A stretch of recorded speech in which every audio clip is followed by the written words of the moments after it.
In this video, we're going to start looking at operations between sets.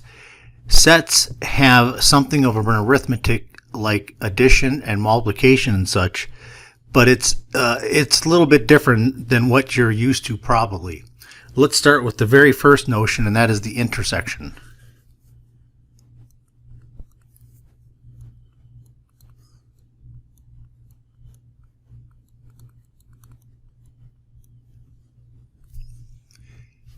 I'm going to put up a couple of sets. A will equal 1, 2, 3, 4, 5.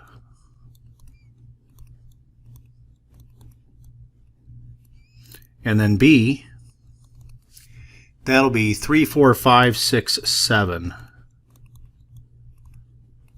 I want the two to have some overlap so that I can show you visually what is going on. So I'm going to draw a Venn diagram between these two things.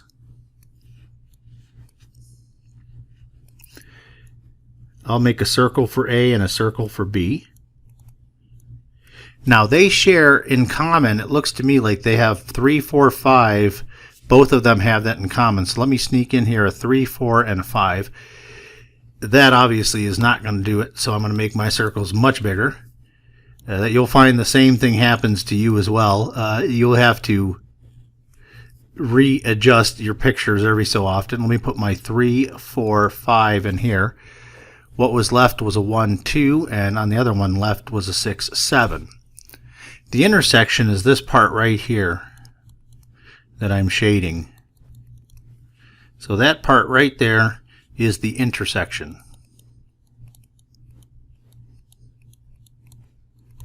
And the notation we use for that is A, and I have it's sort of a U, but it doesn't have the leg of a U, right? But you have A intersect B looks like that. Another way of looking, remember there's a set builder notation as well. Let me write this down before I finish. A intersect B equals the set 3, 4, 5. So there is our intersection of the two sets. Another way of looking at the intersection, I want you to see this because your textbook will use it.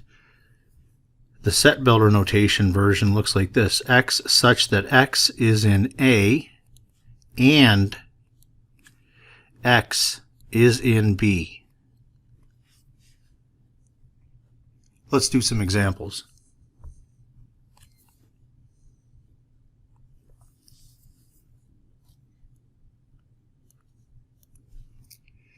Let me start with a universal set. Here we have the letters A, B, C, all the way up to G. So let me write that out. A, B, C, D, E, F, G. X will equal AEG.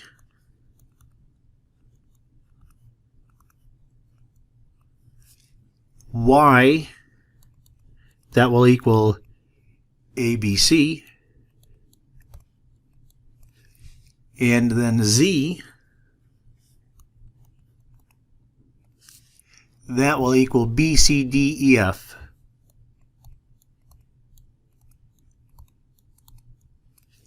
And now let's do a bunch of stuff with these things. So I'll start with X intersect Y. So you're going to be looking at the set A, E, G intersected with A, B, C. So what you're trying to do, let me come back to this picture. The intersection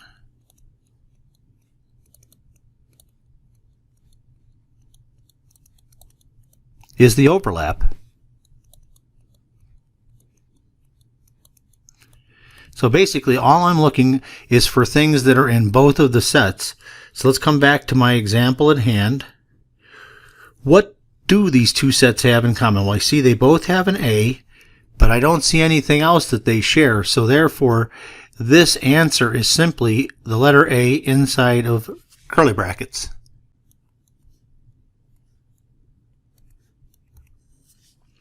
Now when I do X intersect Z, I'm going to have A, E, G intersected with B, C, D, E, F. And once again, I'm looking for anything that is in the overlap. So I notice that if I look at starting at the letters in the first set, A, E, G, I don't see A in the second set. I see E is in there, but then G is not. So this is just the simple letter E. Let's try Y intersect Z. Let's see, Y was ABC. And let me put C back up there again. B, C, D, E, F. What do we have in common? Once again, there's no A, but I see B and C actually are in both of them, aren't they? So this set will be B, C, and that's it. Let me make up another set.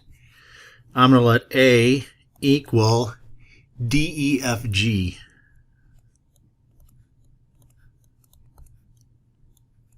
I made that one specifically up because if I do A intersect Y, I'm going to have D, E, F, G intersected. Where's my Y? And you can see when you look at these two sets that they have nothing in common.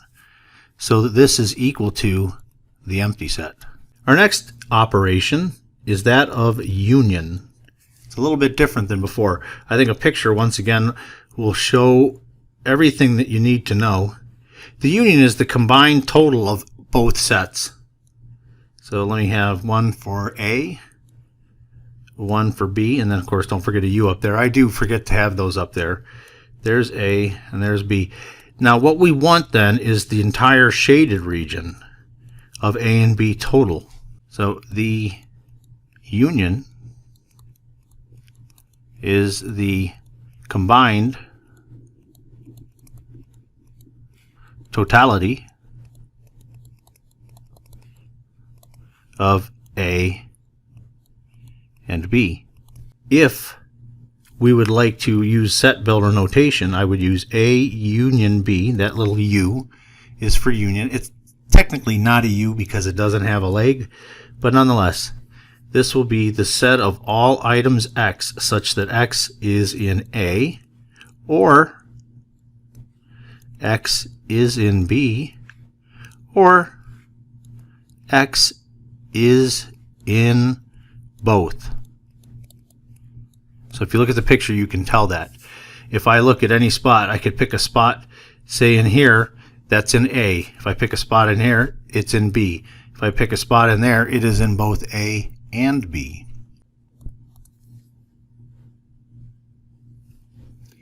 Once again, I'm going to use the same sets from before, but I'll rewrite these down. So we're going to have A, B, C, D, E, F, G. That'll be my U. X was equal to A, C, E, G. Y equals A, B, C. And then Z equals B, C, D, E, F.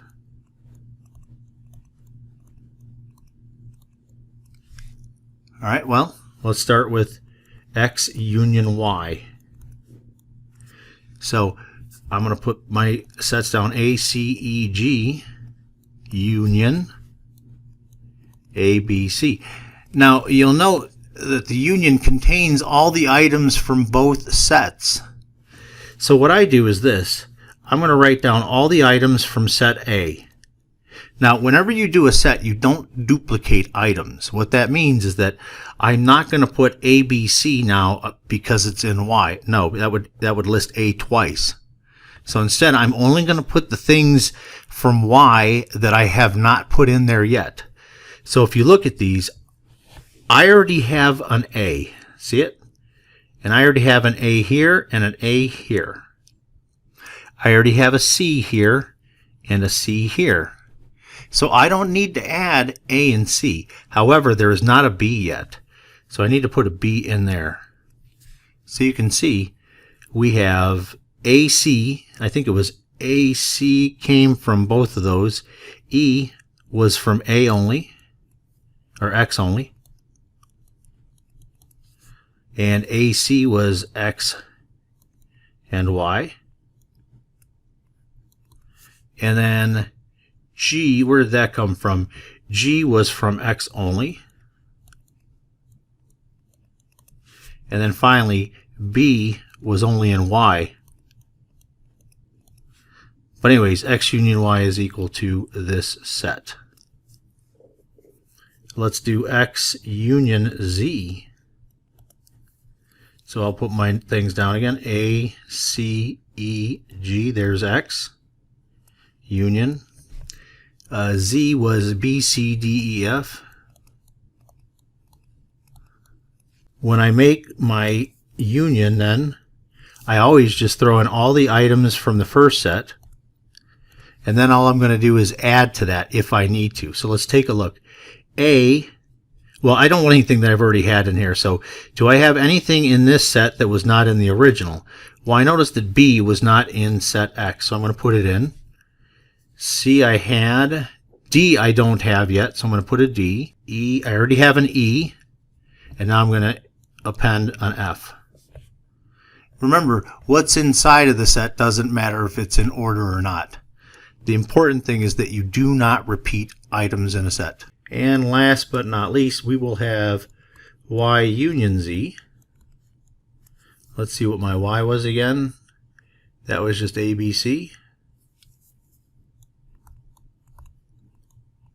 Union. And then Z was B, C, D, E, F.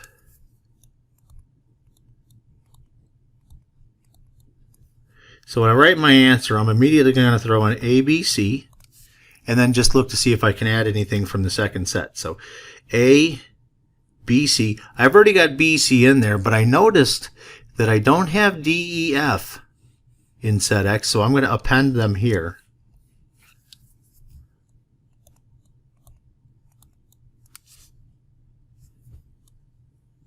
I have not been circling my answers here.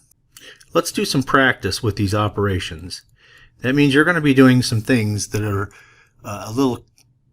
they're harder than the ones they have. We're going to be doing combinations of things. I'll show you what I mean with this first example, and you'll understand immediately. Let us do Y intersected with X union Z. So if I look at Y, let's come back here. I probably should just erase this line. I'm gonna keep that. So where was my Y again? We were doing Y. Let's start with that. Y is ABC.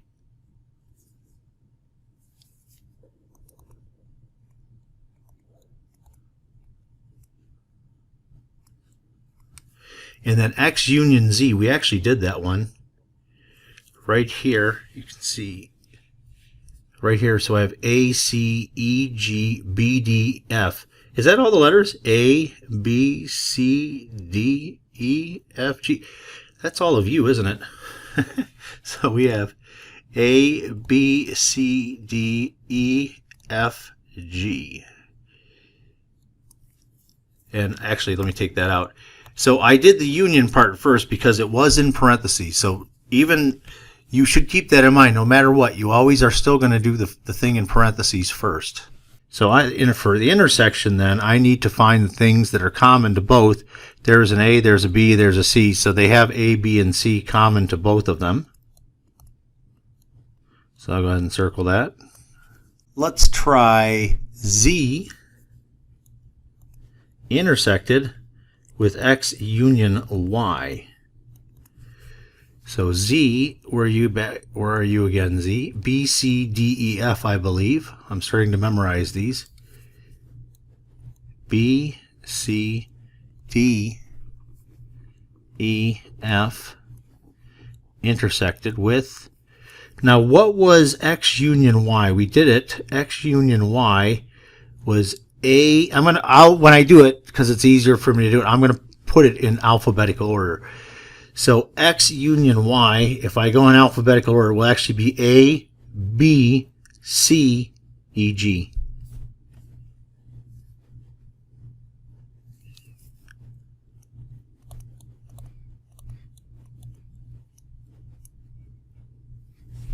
So now let's take a look and see what's common. I see a B. I see a C. I don't see a D. I see an E.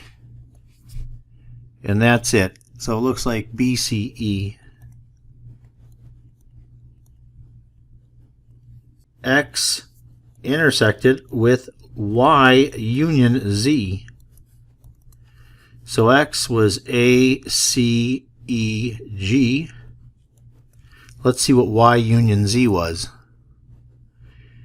That was A, B, C, D, E, F.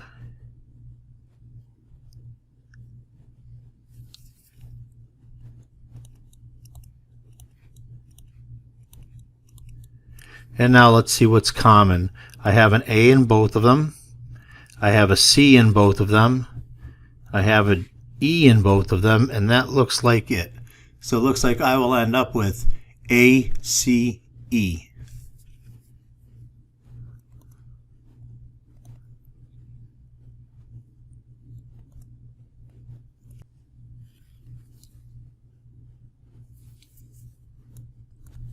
Recall this idea.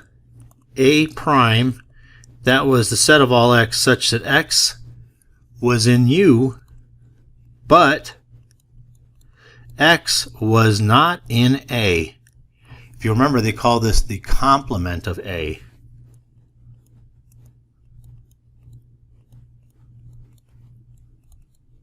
It's everything not in A. So if you draw a picture of this, let's say you have A in the middle here somewhere, here's U. You're talking about all the items that are specifically outside of A. That's the complement. And we have a bunch of examples. So let me put this here. Let me put my sets that I've been using back again. So I'm going to let U once again be A, B, C, D, E, F, G. What was the other? X was A, C, E, G. Y was equal to A, B, C. And Z, I think, was B, C, D, E, F. Just want to make sure I have all of those right. Now let's do some incredible stuff with these. So the following examples will all use those sets. Let's try X prime intersected with Z.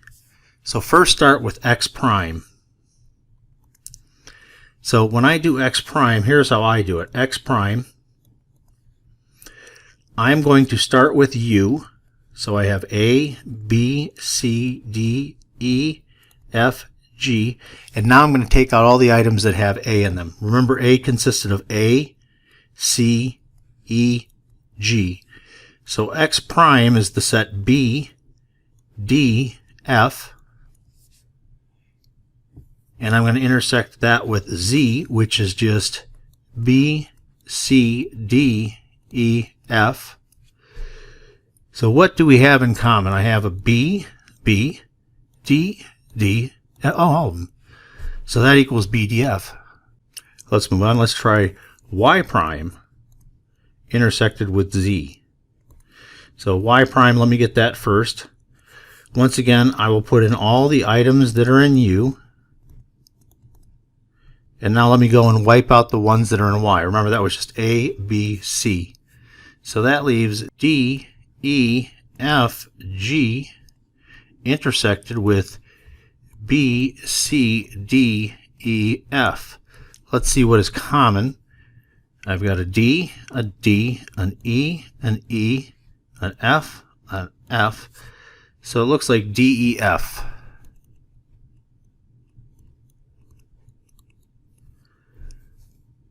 So I've done X prime, Y prime. Now we'll do Z prime.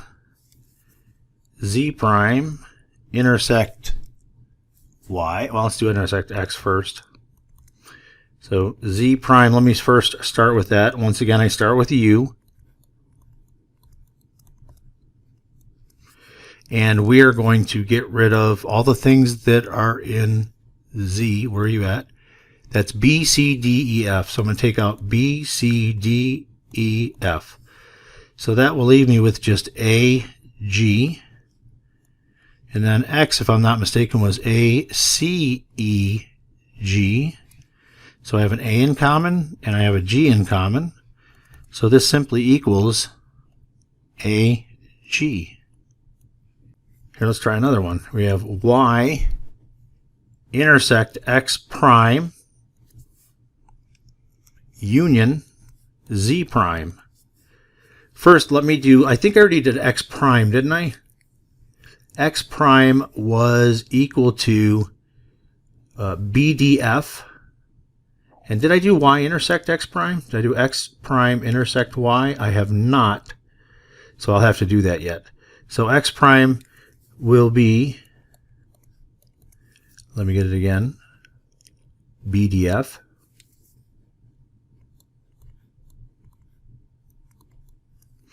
So then when I do Y intersected with X prime, that's going, remember Y was A, B, C, and I'm intersecting that with B, D, F. So if I look, the only thing it looks like to me that is in common is the B. So Y intersect X prime is simply the letter B. So now I'm ready to do this problem. I'll have the letter B union. I need to get a Z prime too. I think I had it up there. Z prime was equal to just AG.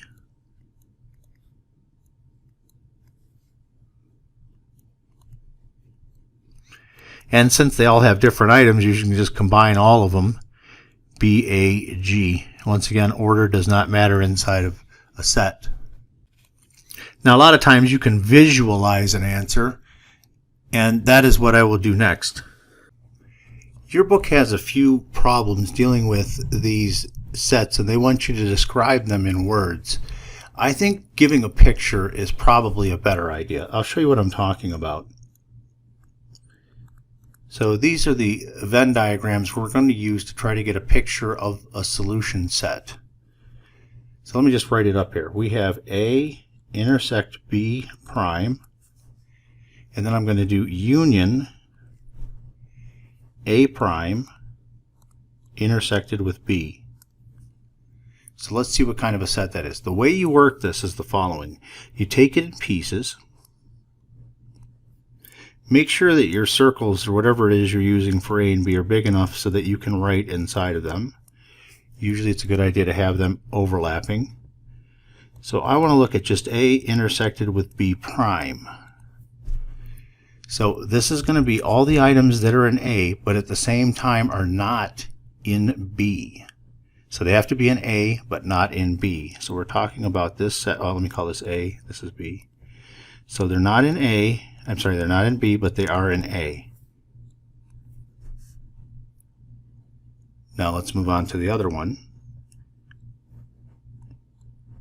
The other piece that is in the problem was A prime intersected with B. So now we want all the items that are not in A, but that are in B. Here's my B, here's my A. And so now I want these guys.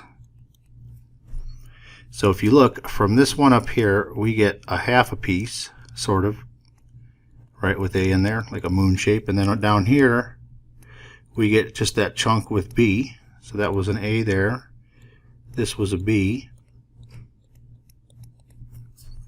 Now when you do the union, that's this guy that we're going to do. So now when we stitch it all together, if you will,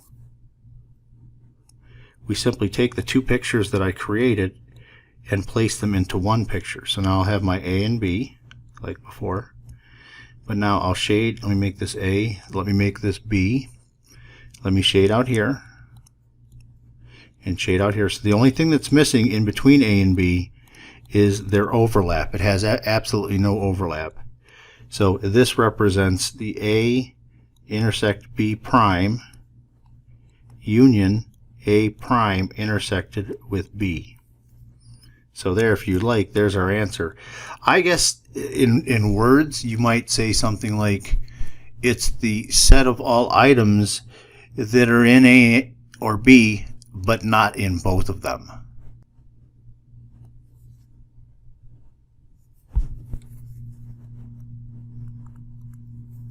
This one will involve 3 sets. So we're going to have C intersected with A, intersected that with B prime. So I'll draw a picture of this. When you have 3 sets, it's not a bad idea to have 3 overlapping sets as like the following.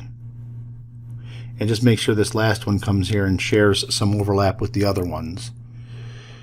So that this piece right in here, that spot right there in the middle is the intersection of all 3 of them.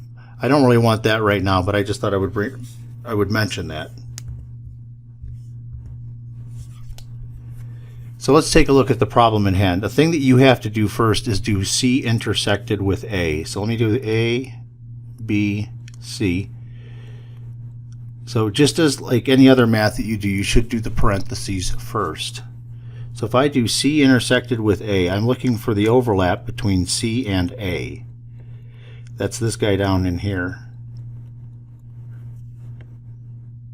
And then I also need to do B prime.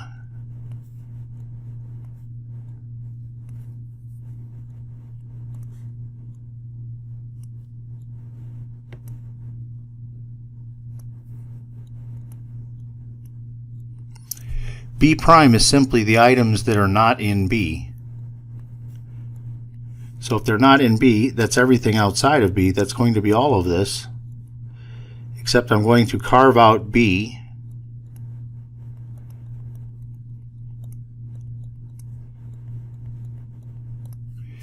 So now what I'm doing is looking for the overlap between these 2 sets. And what I see, let me change my ink to red to make it evident, is the part that I see that is overlapped here is this part in here and this part over here. Hopefully you can see the red over here that I'm using. Those are the only thing that they have in common. So let me go ahead and go back to my regular ink and draw the final picture.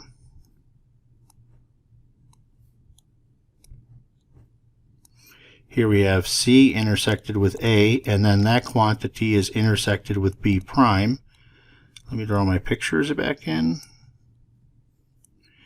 A, B, C. The only part that survived all of this was this right here. So in words, you could say, well, it's the overlap between A and C without any items from B. So that's one way to put it. I think the picture tells more words than I'm able to describe verbally. Now, when you're looking at unions, one of the questions we have is the size of unions.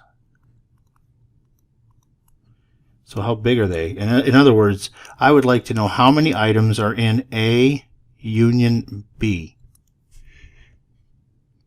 Well, let's take a look at the picture.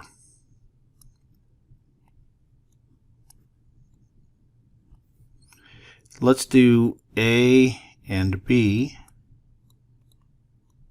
A union B includes all the items that are in A or B, and even the ones that are in both. So I want to count the number of items in there. And the way you have to do it is you have to do it in 3 pieces. I've got this piece, which is part of A that doesn't include any overlap. Then I've got this piece. This is the part of B that doesn't include the overlap. And then in here is the overlap. So it's got that piece too. So really, here's what I want to know. I want to know how many items are in this thing. So I want to know the number of items that are in that, plus the number of items that are in the other one. That's the B one.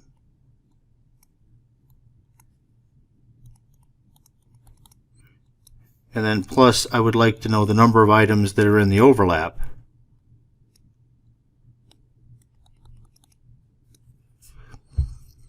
Well, because we don't repeat items, remember that. So one way to do this is the following. I could, instead of this is kind of hard to do what I'm proposing here.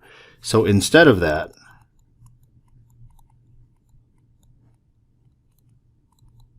I'm going to break up the pieces in a different way. So this is the way I'm going to do it. I'm going to do A first, so I'm going to take all of A. So I'm going to take all of those items, and then I'm going to take all of the items in B.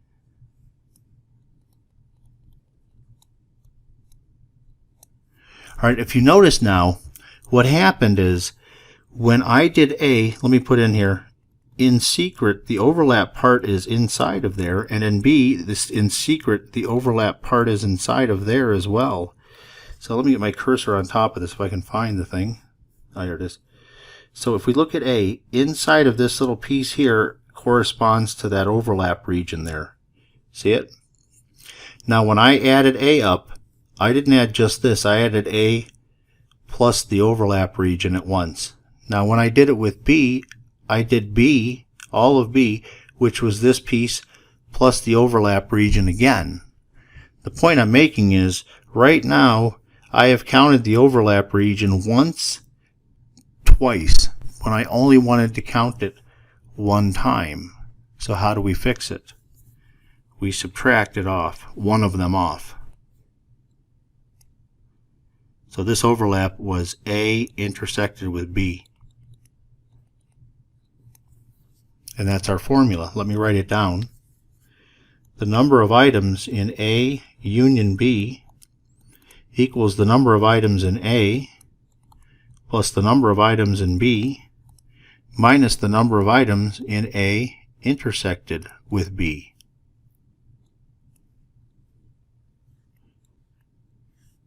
So this is an important formula, as you can imagine. It tells us how big a union is.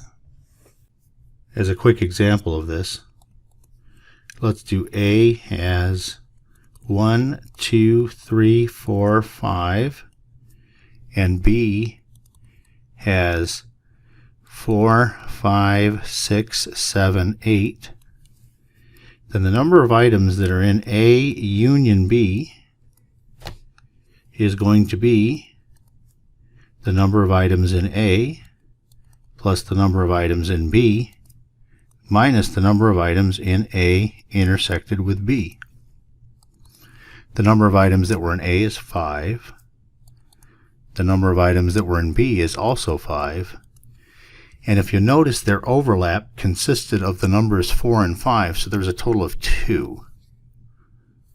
So it says the size of A union B is 8. And that should make sense, because if you actually compute A union B, you immediately put the items that are in A in there, and next you try to put the items that are in B that are also not in A already. So the only ones that would be new to put in here are 6, 7, and 8, and you can see that the formula is correct. The next topic is difference of sets.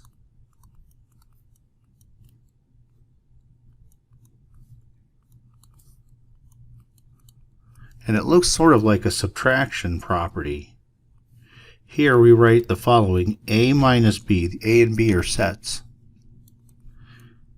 That is the set of all elements X such that X is in A, but X is not in B. As a picture, if you want to see what this looks like,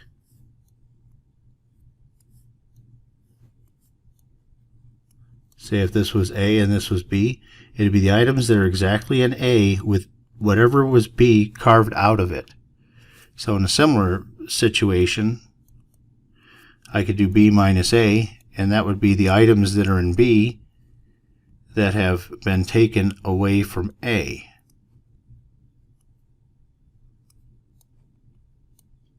So now this time, that side is shaded.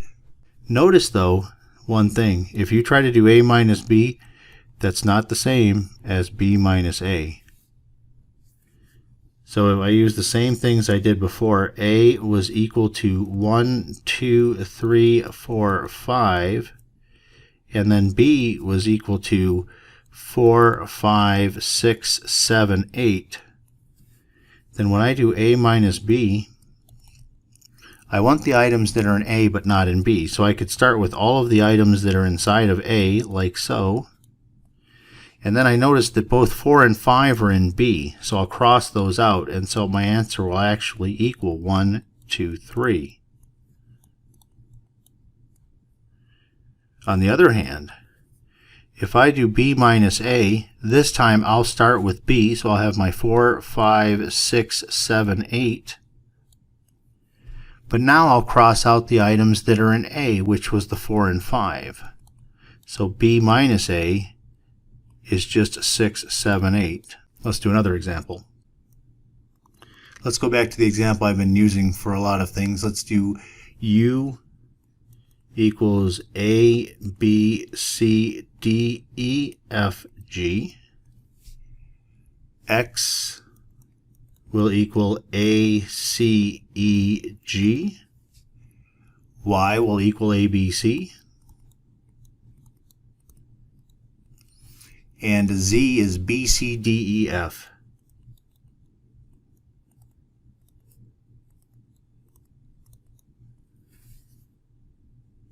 And let's start doing some set differences. So let me first try y minus x. I'm not going to be exhaustive here. I'm just going to do a few of them and then move on to the next topic. So y minus x, these are the items that are in y. So let me first put those down. A, B, C, that are not in x. So let me take a look up here at x. A is in there, so I'm going to cancel it out. C is in there, so I'm going to cancel out. The only thing that wasn't is B. How about this one? Let's try y prime minus x intersect z. Now, first of all, since there are parentheses here, I need to do the x intersect z part first. So let me take a look and just see what is in x and z at the same time. So if I look through these, I notice that they have a C in common. They have an E in common. So all I notice between this is C and E. So I will have y prime minus CE. Now let me get my y prime. Up here, I want the items that are not in y. So that'll be D through G. So D, E, F, G. And then let's see what we have here. The only thing in this set that shouldn't be in here, or let's put it the other, I think I said it backwards. The only thing that I want to get rid of from this set, it looks like, is just the E. So our final answer will be D, F, G.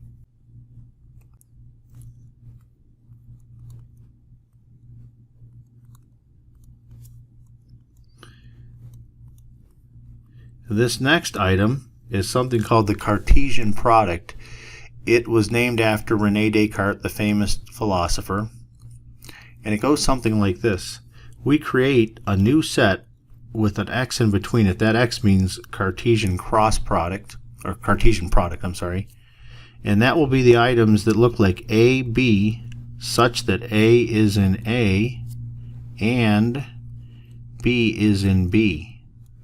In particular, look here, the items in the set are going to be these ordered pairs, and it matters. A comes first, B comes second. Let's do an example.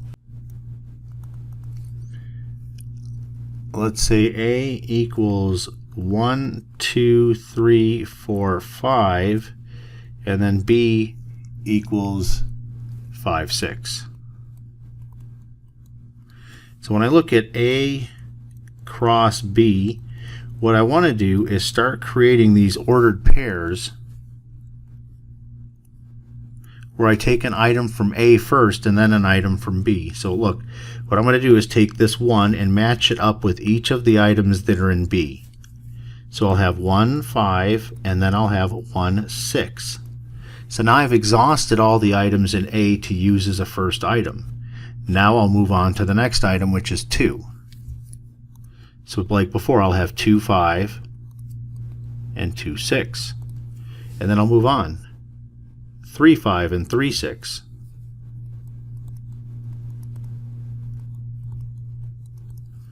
Moving on. 4, 5 and 4, 6.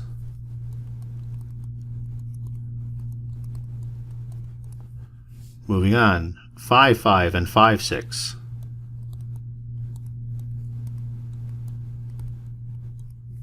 Let me somehow finish my set off.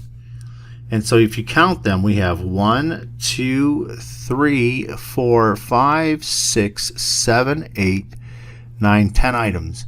There was 5 items in A and 5 items in B. And it shouldn't surprise you that when I do the number of items that are in A cross B, that'll equal the number of items in A times the number of items in B. And as I mentioned, each AB is called an ordered pair. That means that the order that they appear in matters. Now once again, you're also going to find out that B cross A is not going to be the same as A cross B. So look what if I do it now. The way I even think is completely different. Now I'm going to start, my first items are going to be B's, and I'm going to match those with each of the items in A. So I'll start with 5 and match it with each of the 5 items in A. So I have 5, 1, 5, 2. My B's are coming first here. 5, 3, 5, 4, and 5, 5. And then move on to the next item in B, which is 6. So I have 6, 1, 6, 2, 6, 3, 6, 4, and a 6, 5. You'll notice these sets are completely different because the ordered pairs are all turned around, but we still have 10 items in the set. So that part works. It's just all of these things are different except for one solitary item. This 5, 5 is the only thing that is common to both sets.